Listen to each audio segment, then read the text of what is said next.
Hi, my name is Kyle, and I saw Pawntique RoadShow on Facebook, and I brought my antique rifle in to Pawn America here to see how much I could get for it today. Hello. Hi. How can I help you? Well, I got this antique rifle here, and I was hoping to either possibly sell it or get a loan on it today. Okay, all right. Well, that's a pretty interesting rifle. British Lee Enfield Mark III rifle. I mean, it's really a cool gun. This was actually gifted to me by a friend that is stationed over in Afghanistan, which was actually from a terrorist stronghold.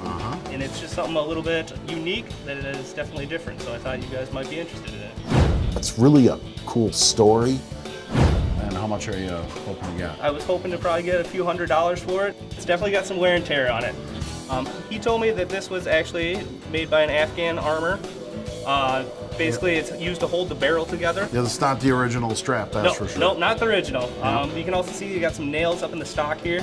Cheap carpenter nails that held the stock by the receiver together. And the bolt is probably taken out to... Yep, in order to get it back to the United States, they had to Okay. take the bolt out just to make sure it wasn't an actual firing weapon. Sure. So let me take a look at it. Yeah, Is that okay? absolutely. So Kyle, this is a British Lee Enfield. Lee Enfield, that Yep. was it, yep. So it's a 1943 Mark III model, and it came from Afghanistan. Yep. So yeah, that makes Yeah, for the wear and sense tear on with it. well, and with with your the story, because the British were heavily involved in Afghanistan in World War II, and this would have been a firearm that the troops would have used at that time. When they left, they leave a lot of equipment behind.